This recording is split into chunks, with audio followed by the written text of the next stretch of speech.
社区规则：本日说话超过50字者，色。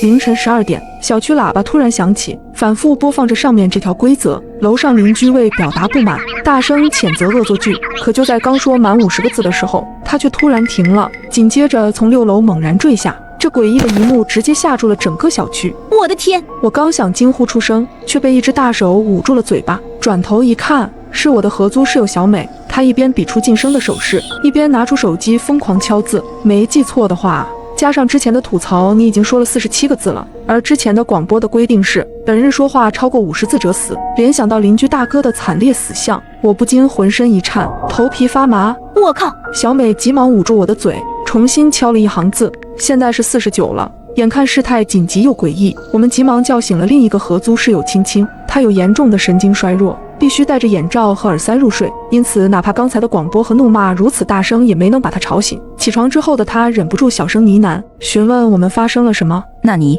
好在我急忙捂住她的嘴巴，才制止了她的行为，只浪费了3个字的说话额度。冷静下来之后，我们3个人聚在客厅用手机打字交流，想要知晓业主群里有没有人说话，却发现网络已经全部断绝，根本接收不到一点信息。不过就算信号全部被屏蔽，报警电话也依然可以拨打。于是我们商量得出最精简的报警文案，由说话余额最多的小美来拨打。可让我们没想到的是，按下拨通键后，迎接我们的只有无尽的电流嘶嘶声。不知道是受了什么的影响，无奈之下，我们只好一起出门，准备离开这个诡异的小区。可更加绝望的是，走到小区门口，我们发现门上挂着一具身穿保安服的尸体，在他的旁边静悄悄地立着一副从未出现过的木牌，禁止离开小区。对于这条规则，我们3人都没有任何怀疑。保安的下场已经证明了一切，我们只好原路返回。中午12点，小区喇叭声终于再度响起。请注意，社区规则介绍如下：一、社区每日会出现一条新规则，